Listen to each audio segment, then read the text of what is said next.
Good evening, everybody. Thank you for joining us. Yes.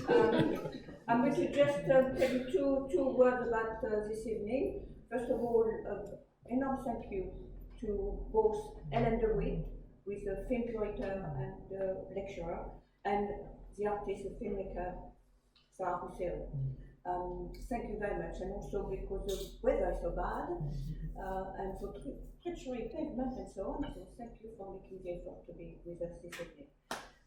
I think, Ellen, you're going to start. Say a few words. Yeah, thank you. Yeah, Thank you very much. And the train strike. Oh, So I've already found out that one of you is very local, so that's fantastic. So I'm thrilled to be here. Thank you so much to Danielle for inviting me to introduce Sarah and speak to her after we've seen the work. It's lovely to be here. So Sarah's been working in 16mm film for 3 decades, can you believe it? Her practice is experimental, both in terms of the medium and of the image. And it's really, it's the work itself, as you will see, if you're not already familiar with her work, and I know some of you are very deeply, but it's very deep and rich and complex work to sum up in a phrase. I would, in the interest of brevity, I'd say it's investigating spaces between the psychic and physical space, and the relationship between the imagination and reality and the self and the other in the context of the female body. So working with 16mm, her techniques involve animation, photography, performance, superimposition, collage, and I'm sure many others. And she also pays very careful attention to the voice and sound and also music. Her films have been shown in galleries and won awards at film festivals internationally, and she's received support from the Arts Council England and other major public funders. I first met her in the 1990s when I was looking after acquisitions for Cine Nova, the women's film distributor. And we took into distribution her early films, You Be Mother and Milk and Glass, which were very prized and valued within the collection. So Cine Nova continued to distribute her films, as well as the London Filmmakers Co-op, and both collections are, of course, now with Lux in the beautiful Waterloo Park in Highgate. So her work is also distributed internationally by people like organisations like Lightco in Paris, the New York Filmmakers Co-op, Canyon, Canadian Filmmakers Distribution Centre. So after I left Cine Nova, I continued my relationship with Sarah's films, and Sarah, who wouldn't, so in different contexts, so including being when I was a programmer at the Lux Cinema in Hoxton Square, which was the cinema run by the formation or the merger of the London Filmmakers Co-op with London Electronic Arts. And then at the BFI London Film Festival, where we premiered her 2 feature-length studies that reimagined the work of Claude Cahun, Magic Mirror and Confessions to the Mirror. Magic Mirror was also staged as an exhibition with Cahun's photographs at the Nunnery Gallery. So her work is shown regularly, also at the BFI's LGBTQI+ festival, Flair. Back in the day, it was the Lesbian and Gay Film Festival, some of you may remember. And she was also screened at London, I think pretty much all of London's major galleries and art spaces, including Tate Modern, the ICA, Close Up Cinema, the Royal Academy, the National Portrait Gallery, and many others. And internationally, of course, she screened across Europe and North America in too many museums, galleries, and festivals to mention.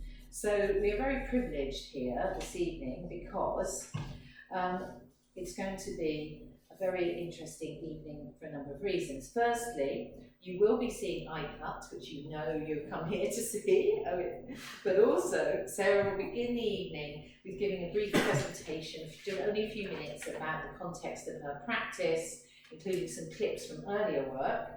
And then we'll see iCut, which premiered at the London Film Festival last year. It also won Best Experimental Film at Toronto Women Film Festival and at the London New Wave Festival, and there's also screened in Paris at Jeu de Paume.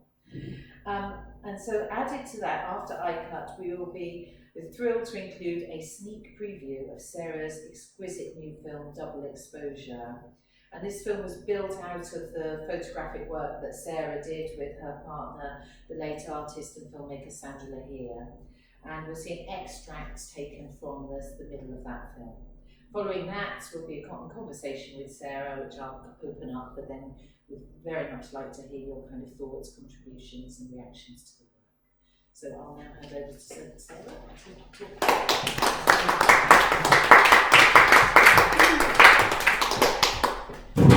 Thanks, Helen. Thanks so much. Thank you, Danielle, for hosting this tonight. Thank you, everybody, for coming on a really difficult night. I'm going to be super quick because we're a little bit worried that we're covering too much. The time's short. But I thought I would just say a few things really quickly about what's key anchors in what I think are in the work throughout my 3 decades of work. Starting off with the first film, You'd Be Mother, which some of you may know. This is a low-res film. All of my films are going to be scanned soon, and I'll have nice high-res images.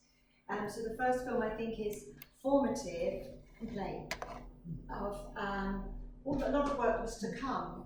And one key thing I think is that a lot of my work explores the space between different images. So it might be literally a superimposition, or it might be in any other way. But there's something about between spaces, between time frames, between an inner and an outer world, between subjects, later between the intersubjective. I've explored a lot in my films space, the relationship between women, from mother-daughter to lovers, or that's what I've explored. So I then, after making this film, 15 years later, I then explored, I made the film Stages of Mourning after my partner then died, and that film will be revisited, Double Exposure. I'm going to come back again to say, after making Stages of Mourning, I kind of made 3 films around the bereavement of Sandra, and the second one was a film with my mother, which was about asking her about being pregnant with me, and at the same time, lens. Just watch this. So I wanted to come very close in. To my eye?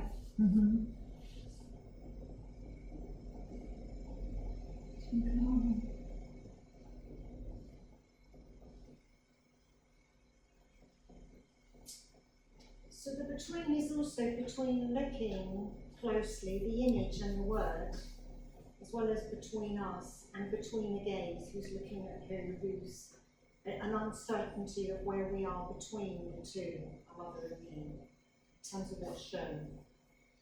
And this was sync live sound. Why do you want to film me close? Why do you want to come in so close?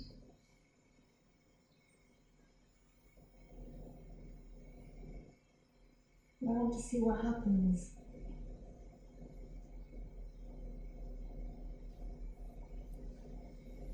Do you get burned?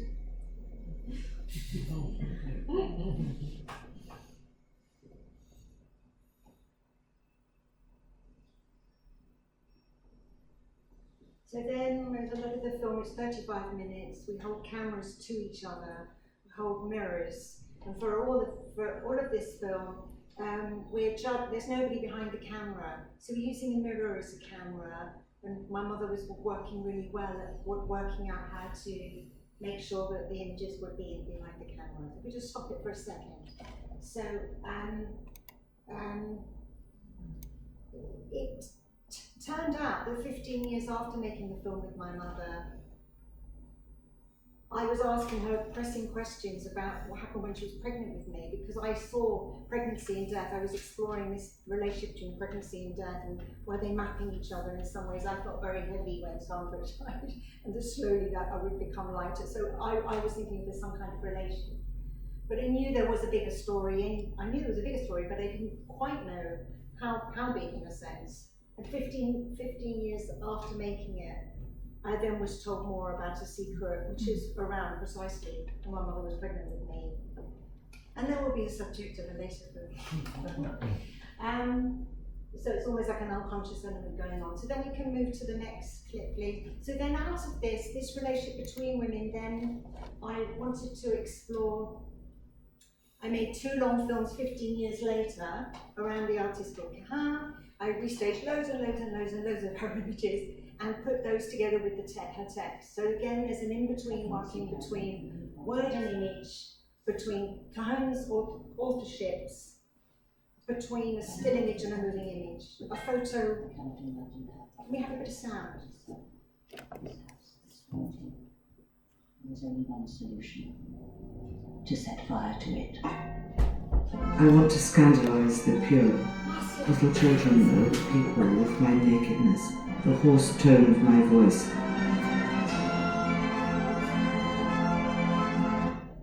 So that's what Marcy's wonderful voice is.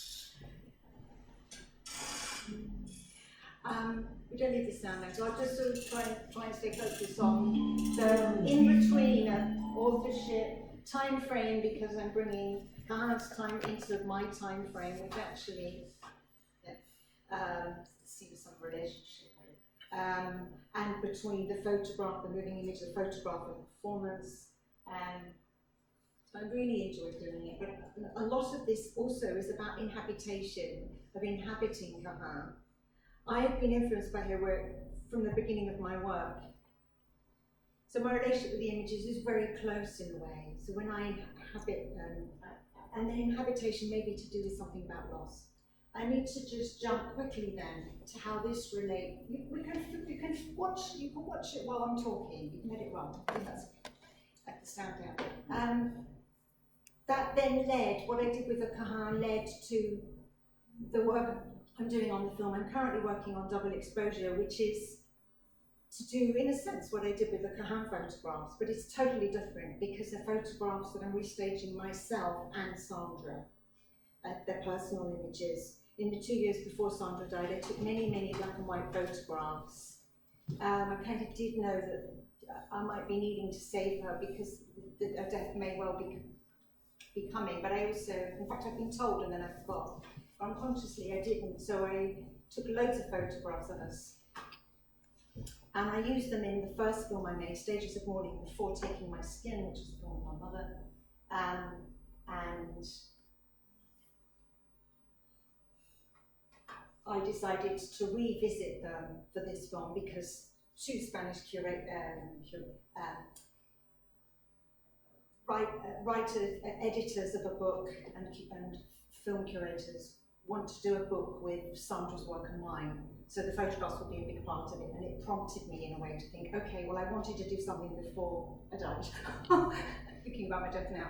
And so it's a way of tidying up everything with Sandra and wanting to make a film that Stages of Mourning was about me. It wasn't about me, it was about grieving and trying to express and talk about grief and this process of bereavement, because I wanted to make it public, because I felt it's not in our culture enough.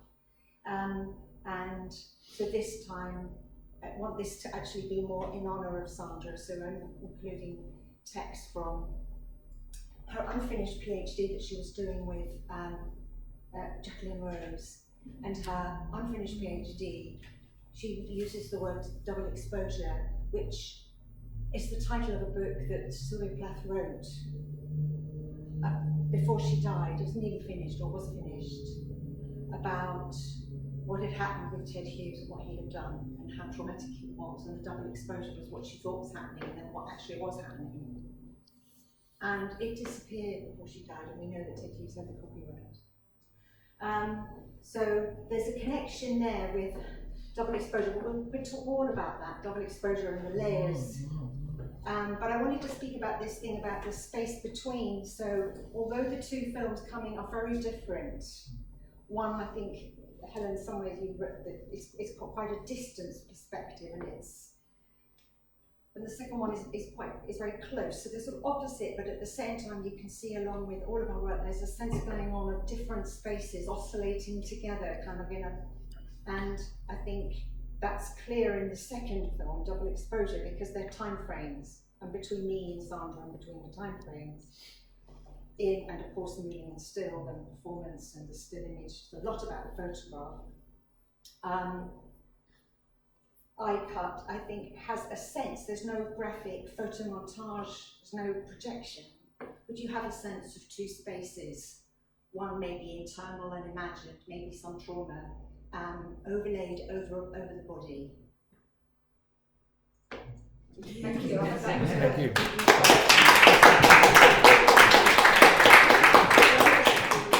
The first one is 16mm, the second one is my first digital film, but materiality is important in my work, and interior spaces are important, and they are threads that have also gone all the way through. I feel there's a materiality in the new film, because I perform, and because there's celluloid, because I'm using celluloid projection.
Where objects become allegories of melancholic significance.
Sarah, thank you so much for a very intense programme in a very short period of time. So I think we all appreciate that we've got a lot more than perhaps we might think of than in terms of your contextual introduction, the iCut, which was all part of the programme, and double exposure. But that's a real treat to be able to see the workings of double exposure. It's not a finished film yet.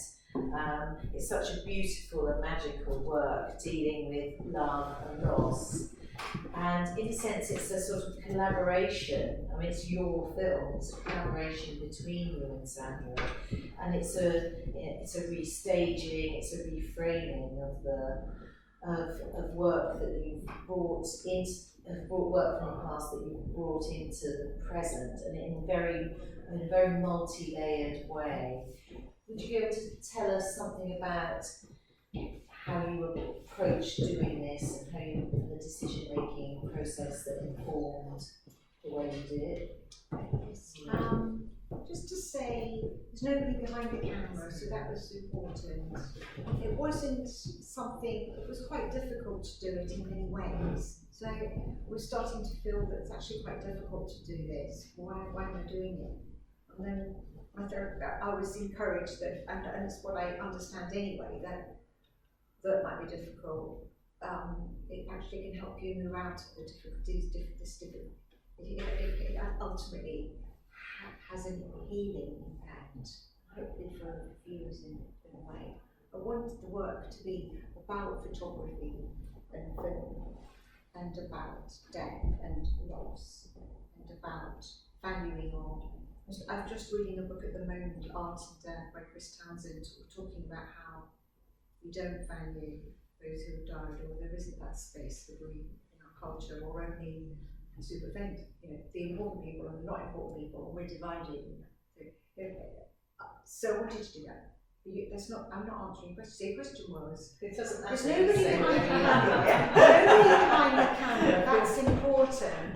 There's a shot I had in there that I really like. It's better than the one I've got in there. But someone had said, "Oh, I thought for a moment, is there someone behind the camera?" And I want that clear.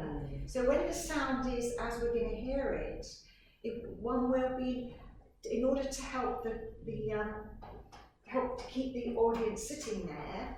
But anyway, there is sound constantly because I'm in a loft, so you've got everything happening outside, and I have the windows open, so that would be recorded, both me moving around, but sound. For some of it, I've got the piano just playing as well, and you'll be able to hear that. So that's an important element. And one of the reasons I chose to show this in progress, because that's not a standard thing to do, is because I feel it's as much a performance in a way as a film, unlike anything I've done before. It's the first film I've done to digital, which actually means I can't just perform. So some of the performances I did, in fact, the more interesting one where I got the dress, I had no idea I was going to do that. No idea. I planned something that wasn't. And as I went in, that's what I did. And I didn't know how it would be, but it just meant that's the thing to do. So it was difficult because of the material. Anybody knows if they've lost someone close, even if however long ago, to pick up Sandra's PhD and start, which I'm having to do for this book. It's like I start feeling ill after a while, and so it is difficult. So I knew I could only do so many, would only have so much patience, and then I wouldn't. It's more a performance than. When at the beginning I did have something happening, and it's just no way of working. So it had to be me on my own, and then that was the point, to make the film that. Because there is a sort of, I guess, I feel.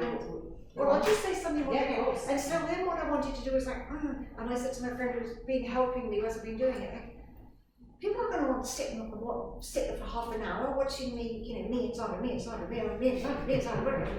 And she said, they're not interested in it's about photography, it's about just looking. And I thought, as I went into it more and more, it's just a face, and then it's just about looking and thinking about living, as like you're saying, about looking at a face, and that all my films have this face coming out, looking to what it is for two people to look, what that is. And I'm like, which we don't do really enough, make eye contact. And is it, if one film or another, how much am I over there, how much, what do we see, but actually And what is the exchange? it is an engagement, and it is, and when you're close up with someone and you see their face, you can't kill them, you know, or it's something's happening about sharing and not being cut as I've got to sort me out. It's a different thing. So I think that so the more when it is everybody's hands or feet or in the frame, and so basically to keep the people watching, I wanted to try to reinvent something as I went, so that it actually would be watchable. And then because I really enjoy that, positive, negative, and how you do things in different ways. Well, it's incredible. That's the irony I was kind of getting at in a sense is like your pain is our pleasure.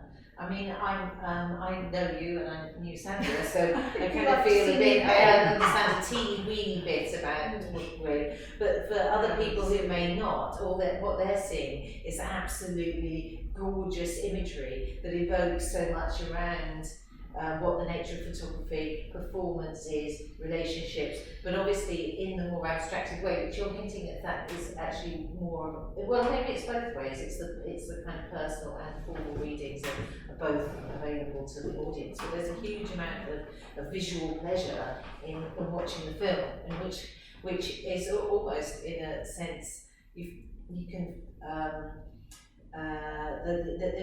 but there's also that creates tension in itself, because you can sense, even if I think you don't necessarily know the background, you can kind of sense the closeness, but also the tearing apart is kind of embedded within it.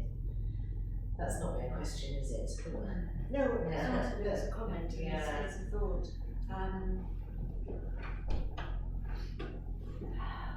I think it's a very curious thing that when you're dead, we have photographs of the dead. There was a time when that wasn't the case. And then also now we have films of the dead. And more so. And what is that? What is that to see somebody afterwards? And what is that engagement? We have ghosts, the ghosts of the dead are there because of what the memories we have. And then they're there again through the photograph. And the photograph gives you, I mean, there's lots to say about it. Yes. There's a lot to say about it, and I'm starting to read about it sort of avidly now. And because in the film you have very alive images of the 16 the voice, which is the most present way of having somebody. When you hear somebody's voice, or you hear her joking and just being light, and suddenly. And in the other sense, you've got the two of you interacting, and then you've got yourself. Are you either bringing those images to the present or projecting yourself back into the past? So, in a sense, collapsing time and space sort of simultaneously, which is kind of, it has a great intensity and emotional impact in terms of watching the film. But there is also the humour, which.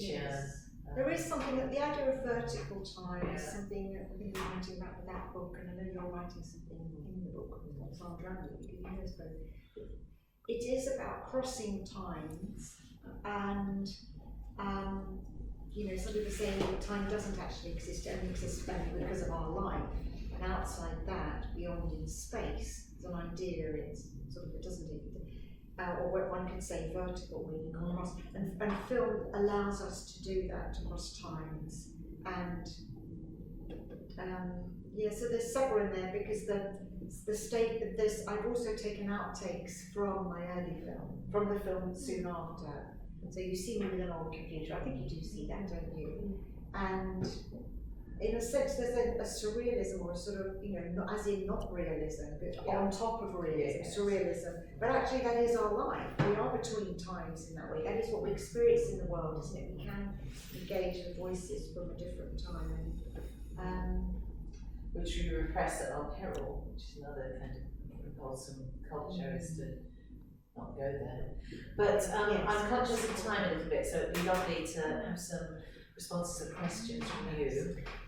I was just wondering, I mean, because you have the quotations from the PhD, and I was wondering about the placement with them, because I was getting very engaged with the visuality and the performativity, and sort of find I don't know. I became a little bit dissociated with the text, that the quotations, and maybe that was just me. But they seem to float at a slightly different level. But, Okay. I wanted to put bits of Sandra in, so I put in the piano, and I have this PhD, and I looked through it, and I found parts that I know that Sandra was writing it in the 2 years while we were taking these photos. Right. So when we were doing the photos with here with the belly button, for instance, and she was reading Bart, and Bart had talked about the belly button in relation to and she said, oh, and then and it actually changed. But okay, we'll hold it here then. We'll do it here, And some of what she'd written was because she'd been doing these photographs with me, and she was writing about photography as part of the PhD because it was a way in, I think, because of 60mm filmmaking. There is photography in 60mm filmmaking, and it was a way in to discuss. It was about surrealism. It was about De Chirico, use of surrealism with these filmmakers she was going to write about, including herself. And where am I going to now with that? So there was discussion, there were parts that I just really want to put in of the silver crystals. When I first showed it to people to feedback, they said, it is just too much going on in the image. One person said, take out all the text. And I can't, and other people said, no, it's nice to have something hooked, otherwise it's just, and I agree, that I want something else, I want something to think about. And if it's another level of disconnection, I'm happy about it. Because if it's called the double exposure, that's also about how Sandra's PhD was Sandra was soaked in Sylvia Plath.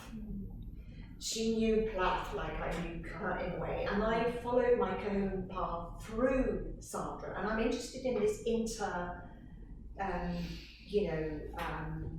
that one person's authorship comes from your influences, and that many of Plath's poems came from, were titled by paintings by De Chirico, and one of them is The Disquieting Muses, which was potentially going to be a title on this. So that intersectioning or interspace between, well, what is that authorship? That these, so a Sylvia Plath poem is about this De Chirico painting, which is so beautiful. So it's disconnected, but it's connected, and you can put them together or not, and they do and don't sit together. But it's kind of lovely to have that reference.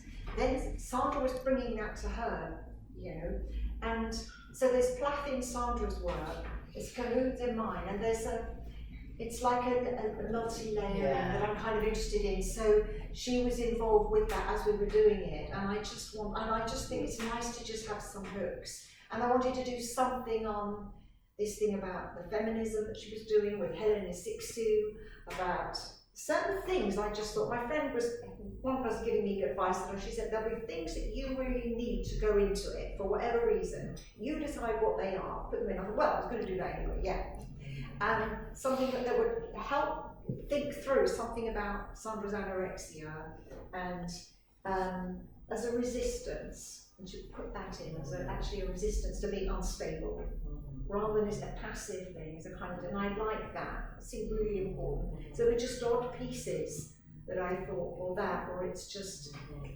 it's a tricky one, it sort of doesn't fit, but I kind of like that is what it is in a way. They're pieces being put, where does the piano come? But it comes in, and they're disparate, but they give something else. So I even felt this time, so it's still a thing I'm looking on, but beware, but consider also when you say that the sound is not layered yet. It also needs to be dubbed and have the grading and everything. And this will impact also what you see. There's more colour in the film. And you'll hear more of the external sounds. And that will be covered over with the voice, that in parts will be bred, So it may well fit together better. It's a film you need to watch several times. Your film, you need to watch it several times, because you're offering so much. So I think, the first reading of it or whatever is something, and then you get a bit overwhelmed, and I think we need to watch it. Continual revelation, but it's also the structure of the kind of you use the mirrors a lot, but like a wall of mirrors, you can move around the way you understand, the way you engage with the piece and see from different kind of angles, I think. certainly your performance invites you to do that, because you certainly on the first view cannot work out how you've actually set it up. You know, it's not that that's important. It's not. It's not. It's actually because that's why it looks like magic, which I think is something that's very kind of special about it. That we're sort of, and I think that's we see in ICAT as well in terms of staging. It's like it's in some sense a sense of kind of show or display. That that places us as an audience, trying to sort of, as a spectacle, if you like, you know, which draws us in and keeps us there, you know, keeps us engaged, keeps us as Christians, and keeps us thinking kind of what's next and how do these things relate to one another. Yeah, I've got kind of some thoughts that will hopefully become a question, or maybe two questions. I was thinking between the two works you showed of sort of things that go in the body and things that you can or can't get into or get back into. Sort of thinking about when you're joining the real table, the image of the table, the dress you're trying to, that you can physically get into, over the image of the dress and the thing that you can't, or the thing that you can't return to.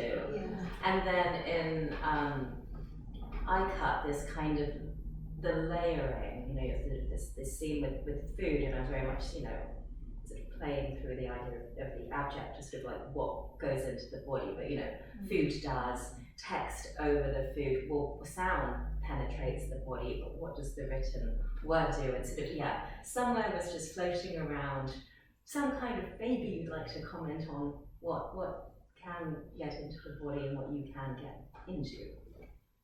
How that might resonate. Yeah, that's really interesting. What you said about what text. I mean, I think you said it really about text overlaying the body, what you can consume psychically, or whether it's food, what you can take in and can't, what you can have or reciprocate by having, or lost relationship, maybe a loss in terms of being able to have. Because it's like a cake, isn't it? It's part of the body, isn't it? The cake. So when you feel the cake being cut, it's like it's the injury, especially with red, and the white icing and being like flesh cut. You know, it's got some very, very, very, very visceral moments. Yes. But there's interesting, isn't it? In double exposure,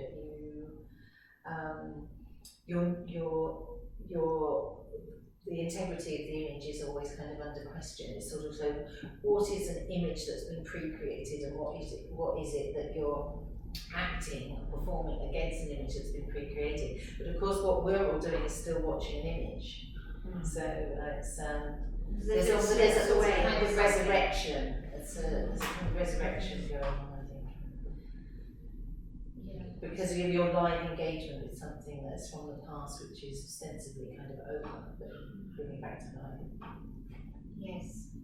Can I add, I'm very grateful to be here, because you set up a model which is outside of the studio, and it's not a crit, it's not a full presentation, it's none of those things, it's something different going on here, and I think that's good. I recommend this for not only for myself, but I think for other people, the kind of work in progress, and how one can understand not only the images which we're looking at and the possibilities of images which are going to come out of this, both for us and for yourself. But what I also felt that there's a sense of clairvoyance. Sense of what? Clairvoyance in the work that you're making, in a sense, the way you're trying to catch that image.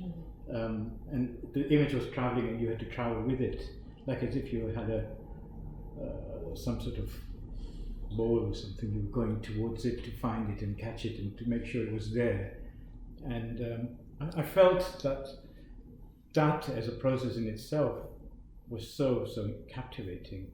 So in a sense of how images need to be captured, and we have technologies, but we also have ourselves. So that presence as a witness, but also as evidence. There's so much going on in this. It's visually compelling, the work. And your other works, I mean, it matches your other strategies in your other works so well. So I'm actually very grateful to see it in this state, and welcome to see what happens with it as you go along with it. And it's that which I think is really interesting, that we're on a kind of journey with you. You've invited us to be on this journey with you. Very generous. You know? Thank you. I very, very much like what you're saying about capturing and keeping it encouraging. And actually, these images are very precious. It literally reminds me of walking underneath a cloud and trying to catch the rain coming from this cloud, and the cloud is moving and you're moving with the cloud to catch it. And that's what it felt like with that mirror. Sort of, you know, I don't know if that's it. I'm just saying, not to avoid the rain, but to actually catch it. Yeah. Can I ask about, yes. At the beginning I think you said this is your first digital. I mean, I'll just finish something. The sound is totally to be done, and it's ready, but otherwise, and there's a section taken out, and there's some C shots to do, but otherwise there isn't that, it needs, and final decisions on the text, which the sound includes that, and that's quite a bit, and I need help with that. But otherwise it's not, and I'm doing some more 16mm at the beach, but otherwise it's mostly there. As a shape. That's why I didn't want to show it as one bit and then the pier goes, and then I thought I might as well take out a bit in the middle, and then it is actually nice to get people's feedback, because whatever it is, I can't see what people can see. I can't see it from someone else's point of view. And it's always been my experience that actually it's sometimes a lot after making a film that you think, why did you do that?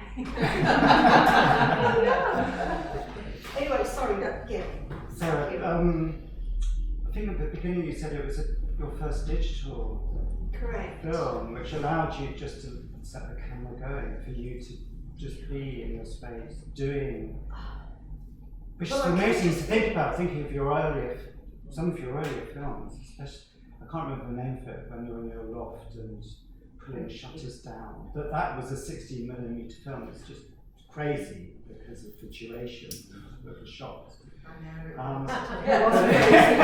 It was crazy. HRC, they used to be. But somehow, I mean, it just allowed you to be, or did it not? Or I don't know. I'm just curious about the process, but also how a lot of your films seem to channel the earliest form of pre-film in Magic Lantern shows.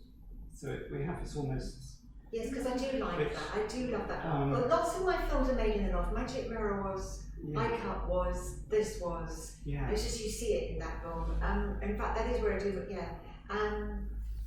I think I've always felt okay to be in that sense with the 60s, because I'm at home with that camera and I love it. So I can really enjoy being with the camera but actually it's very stressful when it's so expensive and but I still really love it. But the great thing with this was, and so I don't with the camera, with the digital, I just turn it off and then everything's done in post, because that's what happens now. I can do a zoom in post, and I did do that and didn't include it, as I said. But what I enjoyed, and it felt to me, it's not digital because it was material. Because I've got the stuff in front, and I've got the stuff, and I'm messing around, and some of it I was talking to myself, and so it's material, and I'm using slide projection. That was the question I wanted to know. If it was slide or digital, it is celluloid. It's celluloid. Because with digital you get more. So the celluloid of the digital, the celluloid of the projector was very material, almost more so, and the performance. So I was able to perform and bring in a more material kind of the thing that people like with the 16 is the performative in a way, and I was really being able to access that. So I actually love working with the slide projector, and I would like to continue. And I think if I do some of them other, I've got loads of photographs, so I'd like to also do it, and to actually work within that, the still image, and the moving, and actually to stay in that, because otherwise, then I'm rooted in my practice in a way, and I feel I've still got that. Yeah, I thought it worked beautifully. Any other questions or comments? Just mindful of time. I mean, there are obviously many subjects that we can go into, you know, in terms of your practice, but perhaps it'd be nicer to do informally. Yes, you can continue downstairs with the. Oh, sorry, were you going to say something? Please do. I do. I mean, I loved the double exposure, and I don't know. I think I found it very intimate, and I felt like I was in the space with you as you were performing. We are very present with you in the space, which is quite extraordinary. Present. It's like you are there. I mean, it's not. Then it's a film, but then we don't take it as a film. We take it as you doing it us in front of us. Yes. So I found the kind of spectacle element that you mentioned, Helen. I didn't really feel that. I felt in the space with you, very close, and kind of connecting it to my own losses, and so it really resonated. Good. I'm glad about that. That's what I hoped for. Yeah. So thank you. Thank you. So I think. Well, continue downstairs very informally, as you said. Well, that would be absolutely lovely. So, thank you for. before we do that, let's all thank Sarah. Yeah.